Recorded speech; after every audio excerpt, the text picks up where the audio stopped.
Hi there, and welcome to the latest interview as part of our Digital Transformation Festival on the Drum.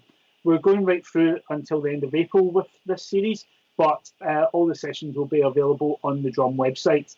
And during the festival, we're going to be looking at the digital innovation that's taking place across businesses and also within advertising and what's changing. Well, we're all experiencing great changes within society in order to cope with the pandemic that is overtaking the whole world. I'm Stephen Lepitak, Executive Editor of The Drum, and I am joined by a stellar panel to discuss the changes that are happening within advertising right now. And I'm delighted to introduce Joe Coombs, the Chief Operating Officer of Publicis UK, Philippa Snare, Senior Vice President EMEA for the Trade Desk, and Pete Markey, Chief Marketing Officer of TSB. Thank you, the three of you, for joining me to have this discussion today. So I'm going to start with Philippa, if I could, but I'll open this to all three of you. At the moment, what role can brands play in using their advertising to help consumers and customers just get through the day-to-day right now? What role do you think that they can do to help them? So I think the most obvious answer, but a critical one, is that they can look at what consumers are doing and look at the behaviours that are changing because of the situation that we're in today, and find a purpose that their brand can still fulfil for those consumers. So recently, Kantar did a survey and found that like 92% of consumers believe that brands should still continue advertising through the outbreak and be there for them. And we've also seen on our own platforms that more and more people are kind of consuming information in a different way. They're going and watching more TV, and they really want the brands to still be there to talk to them, and they want the brands to represent something for them that's meaningful to society and that's helping them. And so I think, I don't know, that like in the past, like Toyota in the 70s continued to spend through a really tough time and surpassed VW as the main imported car maker in the US. And they did that because instead of making short-term decisions around like kind of their marketing, they said, no, we're in here in the long term, and we're going to use this to make sure that we're here for our customers. And I think there's other examples, like in the 90s, Pizza Hut did that and overtook McDonald's because they just continued to market through a really difficult period, but be there and relevant to their customers. So for me, it's about looking at what the behaviour is and then matching that behaviour with something that the brands can help consumers with. Thanks, Pete. What's your view on that? I'd agree. I mean, I think at the moment it's a really important time to listen more than ever as brands and brand owners. I think we've got to be having regular research programs, tuning into social media, so listening to not only what our customers are saying and feeling, but also, I guess, the nation as a whole. Because there's a real danger, I think, as brands that we are zigging when customers are zagging. We've got to really be in tune with what people are feeling, and on top of that, make sure our communications work well within that environment. I guess for us as a bank, we've got a really important role to play every day with how people look after their money. So our role has been to be very proactive, to make sure branches are open because we're treated as essential workers, to make sure our call centres are still operating, and to make sure we put additional levels of cover and support in place for customers. And then on Philippa's point, make sure we communicate that. It's not just enough to do it. People need to know about it, and that can be through everyday communications, but also we're launching some new adverts this Saturday specifically aimed to do that, specifically aimed to get across a message of how we're here to help and to give customers a message of calm and reassurance in a moment that is quite uncertain and quite unprecedented. So I think communication right now, and perhaps over-communication for brands, is really key. And Joe, if you and your special guest want to pick up that question. Hi, yeah, sorry. My special guest is 6 years old and she's called Olive, and she's has lots of opinions on working from home at the moment. But to pick up, just kind of like, wrap up maybe what Philippa and Pete were saying. I think in uncertain times like this, people are drawn to three types of needs. You've got at a social level, we kind of look to the safety of the group. At a behavioural level, I think we look to survive. And then within that survival need is then looking for opportunities and advantage. And then at a community level, I think we're looking for leadership. So, and given that advertising is all about communication, I think there's roles that brands and advertising businesses can play at all three of those levels. To the point that Pete was making earlier, just now actually, about the work that TSB is about to come out with, BT are looking to do the same to help provide sort of work at a social level that help people feel safe and in control at this in these difficult times, but then also at a leadership level, starting to give voice and demonstrate the brand as a leader that can help consumers and communities through these tough times. And I think as a brand, you have a responsibility to look to the inner strengths of your brand and what it stands for, and then to look to see whether as a brand you should be supporting at a community level, supporting at a behavioural level, or at that leadership level, and then be appropriate to your brand and your message, and support your communities in the most appropriate way. I mean, that makes an awful lot of sense. Brands trying to take a role and actually be leaders at this time, especially when, I mean, people just don't know. They're uncertain at this time. But what's interesting to me is that how do you plan? How do you strategically, as a brand, then go, right, this is the direction we're going to go down? Because we've never experienced this collectively. So how do you make decisions and feel like they are the correct route to go down? Pete, can I begin with you? It's a great question. I think if I look at probably the early weeks when we found ourselves in lockdown, I think for us as a brand, we had to get our house in order around organising around things that mattered and re-looking at the plans in the short term. And so the team, we really reorientated around customer need. So made sure we got all the communications out we needed to, the messages were clear, orientated a lot more of the team towards social media and content as well. And then we've actually come out of the last couple of weeks, once we've got that tighter comms plan together. And the comms plan is a really important bit, because as most brands feel, you arrive at this moment and you go, right, what do we do now?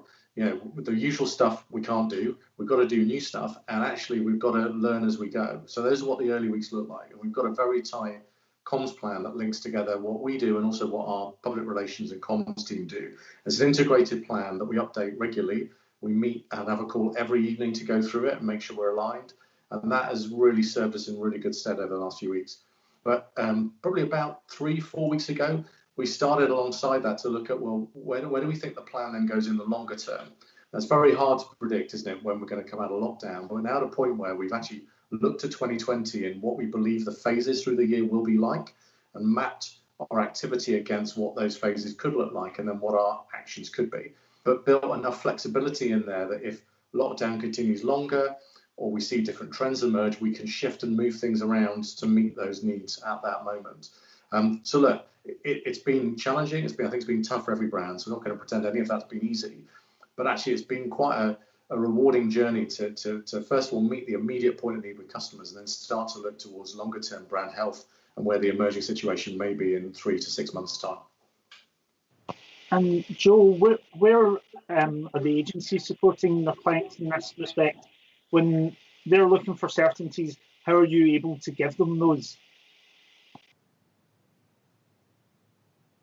So I think, the number one thing is to make sure that you're working in partnership with your client, and that you have, as Pete said, you have a plan that generally is planned out for the year. Being able to adapt to that plan quickly is exactly what we're now doing with our clients. So scenario planning.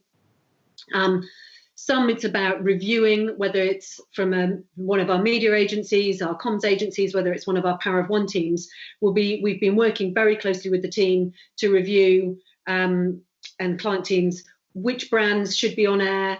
What are they saying? What was planned? What's still relevant? What's not relevant? As a group, we've developed a Shop Responsibly platform, which a number of our FMCG brands and the co-op came into to make sure that we were helping to reinforce, back to that leadership point and the kind of social community, reinforce the government messages as well, so that we're in line with them. because the last thing you want to do is be a brand that's putting out messages that are irrelevant. But then, as Pete said, I think it's a time now to try new things. It's a time to because if you don't, then it's sort of a crisis is an opportunity missed, isn't it? But there's a massive opportunity to test new things, to see how they land. It's interesting because on the one hand, you want to test and innovate when things are stable, because at least you can control it. But at the same time, right now we're seeing, and I've loved it, seeing new things coming out from brands that you think, okay, that experiment worked, that experiment didn't. Whether it's LVMH doing unbranded alcohol or whether it's Brewdog doing heavily branded, you can see consumers' reactions to that. And from that, I think you can help to see how far the brands could go and where they could stretch in the future. So my number one thing is we absolutely have been partnering with clients. How can we help? We understand the tough times, and we have been moving mountains to turn things around quickly, to create new work in different ways. And actually, a lot of the stars that we've been working with, Kevin Bacon, for example, on EE, was phenomenal at helping to shoot and come up with the new piece of creative to support the NHS with unlimited data. So we've had to be nimble, we've had to be quick. It's actually kind of one of the ways that we like working. But we have really had to help our clients and their brands make sure that what they do is appropriate to them. And the audience that they're talking to, back to my earlier point. And Philippa, from the trade desk and your own point of view then, media has been fascinating to see how it's been affected but also reacted as well. What have you seen happening in recent weeks that have helped to try and support brands and advertisers? Yeah, look, I'm in a sense, as much as anyone can be, I'm inspired by how agile people have been and started to move. I mean, my entire career I've been pushing and kind of supporting the digital advertising journey and industry. And so now all of a sudden, people are, as Pete and Joe have said, they're being incredibly flexible. They're starting to go, okay, well, if I can't do events and I don't want to encourage hundreds of people getting together, if I shouldn't do out of home because there's no reach and there's no football at the moment, then what do I do and how do I quickly pivot? And so kind of agile marketing is coming to fruition. Unfortunately, it's being pushed in this way, but I think brands are starting to see massive benefits from being that flexible and for trying new things. And certainly what we've seen, and I said before, we're seeing about 23% more inventory on mobile and mobile websites, and about 33% more on connected TV.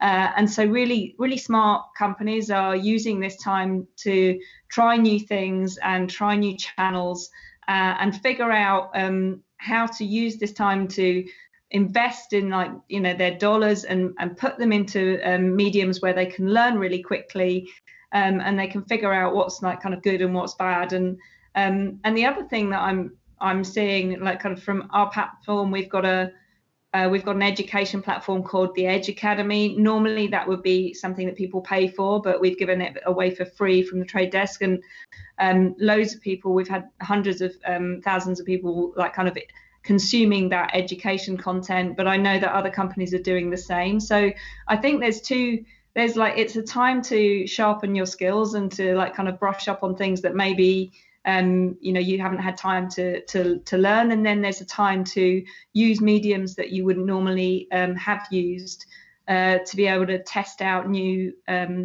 techniques to still be meaningful to your customers. Yeah, that brings me on nicely to one of the core topics I wanted to focus on was how data is being used right now, because it's a time we don't know. It's very uncertain.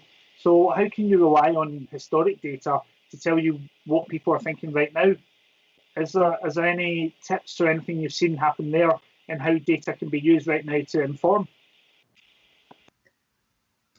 Yeah, so I think like kind of data is still obviously incredibly important, but I think what's changed in that we've run through this journey, haven't we, of everyone thinking like, oh my God, it's all about my kind of first party data. Then we started going, oh, it's not just about your data, it's about the insights that you can glean from that data. And now certainly what I'm learning in my own career journey, having joined the trade desk recently, is I had no kind of appreciation of how quickly that data is actually informing decisions.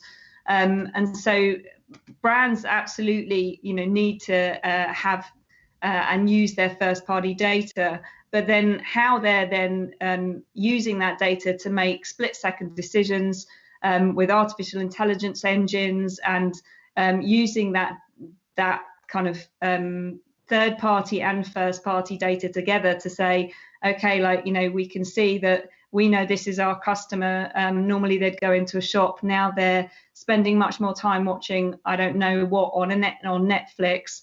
But they're quickly going to either Amazon or an online fulfillment engine still to make the same purchases. And we just need to be able to make sure that our ads are redirected to those platforms where they're going to be consuming that kind of content. That's happening in like milliseconds that I had literally no appreciation of. And so like kind of I think how we help companies be able to use that data, marry it up with third-party data, and then make decisions super quick is like kind of critical. Yeah, and that's the point you make. How fast have decisions become? Are things moving at a much greater speed? Well, if I can pick that up, Stephen. So I think that data. If we look across the spectrum, at one end, when we have our assets and we have our messages, then data, and as Philippa was talking about, making sure that we're serving the right message at the right time on the right channels, and then being able, as Philippa said, in milliseconds, create new assets, serve them to the right people at the right time. That's really valuable. And I think that we're starting, some organizations are ahead of others, but I genuinely believe that we're getting there now. There's lots of providers and different tools to enable brands to be able to take advantage at that end of the scale. And I think where Philippa was talking as well about the other end of the scale, the sort of insight place, I think what we're still seeing, and so the speed at that end is really important. But at this end, what we're seeing is we've got lots of data, but it's not telling us why. And data's never going to be able to tell us why people do things. It tells us what they do, it tells us how they do it, it tells us when they do it, but it doesn't tell us necessarily why we do it. And that's when I think that for me, the marriage of human intelligence with artificial intelligence and data is really important, because without the two of those, two of them working together, we'll never understand why. And I don't think that that's necessarily going to be a process that should ever be real time. I think it's a process that takes some time and some thinking, but it is the science and the art coming together, which is beautiful. And so I kind of look at data end to end in terms of this end, it's working with humans to help us understand why. At this end, it can be much more about powering the machine so that we can focus our time and effort on the upfront bit to make sure that what we're creating is better further down the line, if you see what I mean. So one area is about speed, the other area is actually about helping us be smarter, but we can't do that without human intervention. So Pete, from the last few weeks then, what have been the data sets that you've been looking for, or the insights that have been different to what you would be normally asking for? So we've been doing a mix of things, but we started by doing specific bits of research. So we've been tapping into existing surveys and added some additional questions. So we've been able to really tap into what consumers and probably more importantly, our customers are feeling right now and why. So we have a sense of generally how they're feeling about what we're doing, about banks in general, but also importantly, what's going on in their lives. I think it taps into something Joe was saying about this sort of human intelligence is, I think it's so important that you understand not your brand and your business in a bubble. There's so much going on in people's lives right now. We are part of that, but we're not everything in people's lives. So it's been really important to listen and understand what's going on, the role we play, the role people feel we should play, and what we should do. And then social media, I appreciate, it doesn't represent everyone in the UK, but it's been an invaluable tool, particularly through social listening on Twitter, to just tap into conversations and nuances of conversations. You know, not just what people are asking us, what people are asking competitors, what people are asking generally about money and finance at the moment. And the work we're putting out towards the end of the week and the activity we put out over the last 4 or 5 weeks has really aimed to reflect things people are worried about. So a really good example is fraud. Actually, fraud cases have gone up in financial services. You know, scammers and fraudsters have made a lot of money from very vulnerable people. And we've been at the forefront of trying to tackle that, both with the advice we've been given, but also we have a fraud refund guarantee. So if anyone is conned and it's not their fault, we will refund them automatically. We're the only bank that does that. And so it's been great at being able to get that message out and talk to people more, as well as giving them tips on fraud, because we identified early on that fraud was a real worry point.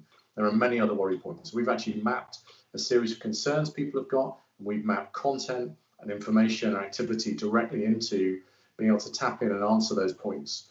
So, you know, I think it's been really important rather than have something that's rudderless and throws. In any crisis, the danger is just chuck stuff out.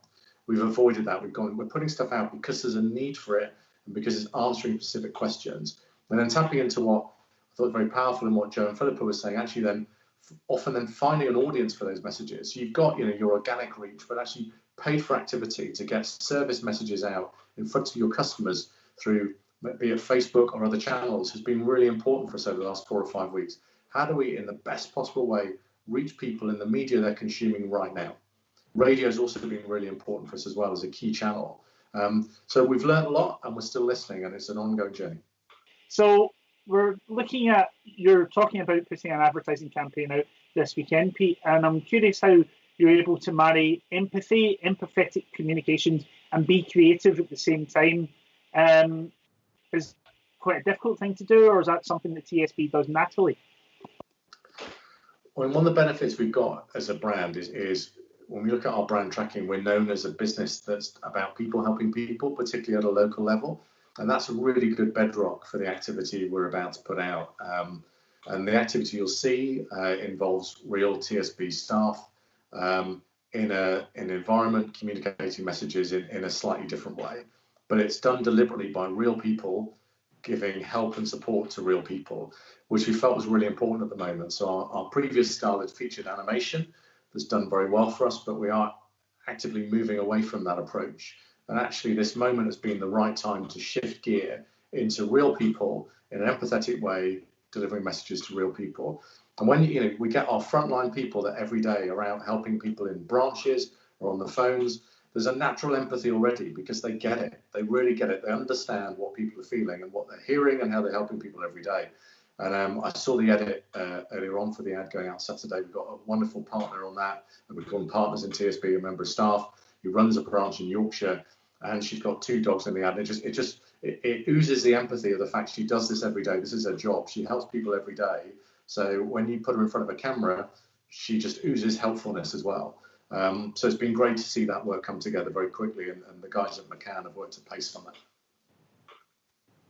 And Philippa, from your point of view then, are you seeing other brands being able to be both creative and empathetic at the same time in the current situation? Yeah, absolutely. Look, I think there's two kind of brands that are coming out for me when I look at what's coming out at the moment from a kind of different companies. There's ones that are following this this like kind of typical journey or arc where it's showing lots of pictures of skyscrapers and like empty like kind of streets and people being distant and like and then basically fulfilling their own wishes by saying we're there for you, we've been there for you for 100 years, blah blah blah. And that to me actually there's so many of them that it's becoming a little bit disingenuous, and I think people are getting kind of a bit sick of it. And then there are brands that are really not trying to push themselves in this space, but they're still trying to just say, look, this is where we can be relevant to you, or this is where we can play a place. So I'm really excited about the TSB work because it sounds to me like, and I know Pete, so he'll get the tone right. I love the work that Jo and her team have done for EE and with Kevin Bacon. I think it's perfect. It's like, this is where we can play a role. I think Mercedes have also done an incredible job. They haven't actually reshot. What they've done is they've just used stills and then said, look, we're still here for you. Like, we still stand for the same values. So I think there are really smart brands that are not kind of taking advantage of the situation, but are really establishing and re-establishing, like, kind of that they're really honest and that they're empathetic. And then there are other brands that I think are jumping on a bandwagon and kind of letting themselves down, if I'm honest. Jo, can I ask you about the work actually? Because this is a moment where you're thinking, great, we've got this brand ambassador, we can get him to talk to consumers straight away. But what were the insights that made EE think, yes, this is the way we're going to go? Can you talk about how that campaign happened? Well, the first thing that I should say is that I can't take any credit for that campaign. So that's a wonderful piece of work done by one of the publicist agencies, Saatchi & Saatchi, and a long-standing relationship that they have with the client, which really genuinely is a partnership.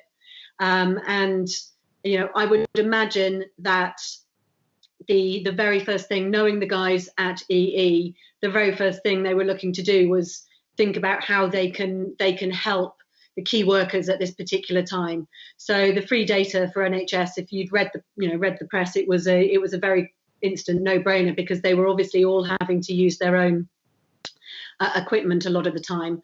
And so, then once you've got a problem like that and a genuine service that they can play, getting in touch with Kevin and your brand ambassador to say, hey, will you get involved with this? Wasn't the hardest sell-in job that they've ever had to do. However, putting a beautiful piece of work together, no matter how simple it is, remotely, when everybody's having to work from home, that is a difficult challenge. So I think they pulled that off brilliantly. And then I just look at the other brands. There's some beautiful work about to come out with BT and ITV together, which is public service. Back to this point around, the community and taking a leadership role and how we help from a social environment perspective. None of that is about BT. All of that is about being of public service, and that's about to air now. And there's some lovely stuff from Visa as well, and Morrison's. I think some of the supermarkets have communicated really well, been very clear and open about what they're doing and why they're doing it. Morrison's have a lovely story in terms of their end-to-end supply chain, and one of the things that makes them different. And I think that's starting to come out now, which is really strong. I love what the Co-op have been doing around food banks and supporting them. And then again, Visa with the high street, just reminding people that their local shops and local businesses might be closed, but you could still buy vouchers for them now online a lot. And over the phone, which in the long run will make a huge difference to our businesses. So again, I completely agree with Philippa, the sort of moody music and the empty streets to sort of capitalise on a moment's not so helpful. But those brands that have been feeling the mood and getting it right for a market or a small audience, because some of it's just been online work that's beautiful too. I think those are the brands that hopefully continue to gain consumer trust. Like Pete says, it's absolutely essential right now, and TSB is one of the very trusted brands. So again, look forward to see what's coming out from Pete soon and team. So what do you think the lessons are that advertisers are learning right now? What do you see in the last few weeks them having taken on board that you think they will take forward the days when we are actually allowed to leave our houses again? Philippa, would you have a viewpoint on that? Yeah, the first one that springs to mind is the conversation that people are being forced to go through around like kind of their event strategy and, whether you need to spend a lot of money on like some of these bigger events or whether you can, you can achieve the same results. And I think this is an example, like, the Drum doing webinars and engaging people with online video content, I think is like kind of a beautiful example of what a lot of companies are doing and learning from and realizing that they're getting a lot a lot of traction, and they're getting a lot of engagement with their key audiences. So I think it's changing the way people are seeing the advertising mix. It's changing the way they're seeing how their budgets are planned for and spent.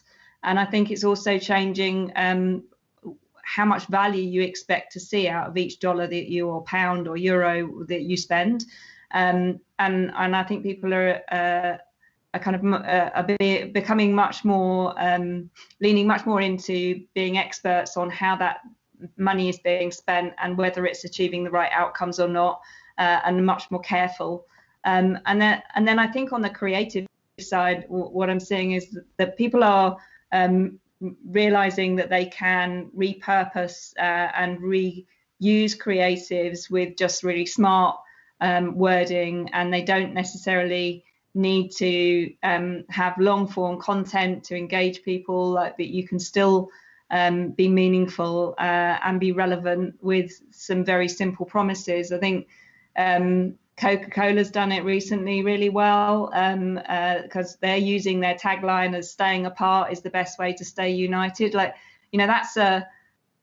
that's still like comes true to the Coca-Cola brand, but they're going like, you know what, you've got a responsibility too, and we're gonna like kind of hold you to it. So I love the creativity that it's driving out of people, having to be more careful with their budgets, having to rethink how they connect with their consumers, and then having to be quite innovative in like how they create stuff and how they circumvent a normal process that they would have otherwise followed. Yeah, we're certainly seeing a lot of strategic plays and real smart thinking right now to overcome problems. So if ever there was a problem to overcome. Pete, can I ask you, what lessons have you learned then as an advertiser in recent weeks? Is there anything that you'll certainly be taking forward? Yeah, I think just building on what Philippa was saying, I think for me, watching both our brand and other brands, the brands you feel are winning at the moment are ones that have got a very clear sense of purpose and what they're about. I know purpose can be overused, but the brands that are winning know what they're about, and they're able to then deploy that in the right way and put customers front and center. So for me, some of the key lessons are: be absolutely clear what your purpose is about and deliver it consistently, and really be there for your customers, fulfilling that purpose right now, because the brands that do will not be forgotten for the right reason. They'll be remembered for really helping out and stepping in and making a difference. And I think often that purpose as well stretches beyond just what you do for your immediate customers. So great examples I go back, Coke, Morrison's and food banks is outstanding. We're doing some work with Citizens Advice Bureau to help, again, people beyond our customers, people that are really being impacted financially by what's been going on with the current situation in lockdown. And I think it's incumbent on any brand to deliver their purpose and go beyond it. So my key learnings are actually the basics and fundamentals of marketing are true. We've always known they're true, but they're more true and more relevant in a crisis. And actually, the number of conversations I've been in the last few weeks about purpose, about brand, about reputation, about customer are probably more than I've been involved with for many years. And that's right. So I think if we can keep those things front and center moving forwards, that's got to be a good thing. Yeah. Joe, can I ask, what has been your major takeaway from recent weeks? Well, the number one thing is that COVID-19 has been the digital transformation driver, right? It's like every brand or business who delayed digital transformation or said it was too difficult, the catalyst is COVID, and actually that's a huge shift for a lot of organizations, and as a result they won't go backwards, which is brilliant. So I think it has been the catalyst for digital transformation at scale, and all those things that businesses said they couldn't do, they found ways to do them in this crisis. So that's, I think, a positive that's come out of it. Obviously there are lots of negatives, but just focusing on the positives. I think the other thing as well is brands looking at different ways and different channels to market. So anybody whose digital shelf wasn't, who can sell direct to consumers, but who hadn't focused on their digital shelf, will be losing significantly now. And that's something that can very easily be fixed quite quickly coming out of this, which I think everybody needs to look at. But it also makes people explore different channels to market, and think about building direct distribution models, and getting around things. Whether you are a restaurant who is now looking at how they and what they provide to their local community to keep their business alive and support the community, or whether you're a big business and you're a huge multinational, understanding where you can win on that digital shelf and how your business is performing, I think will be another one of the positives that comes out of this, because the brands that get that right will be the ones that succeed, and those that don't are going to have a very tough time, I think. Well, we're coming to an end of this session, and thank you to the three of you for taking on my questions, but also for sharing what you've been saying from the last few weeks. It's been very interesting to hear your viewpoints. And thank you to you, the viewer, for joining us. Keep an eye on the Drum website. There's plenty more around digital transformation. We've been doing this for 6 weeks. So there's lots of content if you are a business that's looking to try and push forward your own digital opportunities. Thank you again to the three of you, and take care, everyone.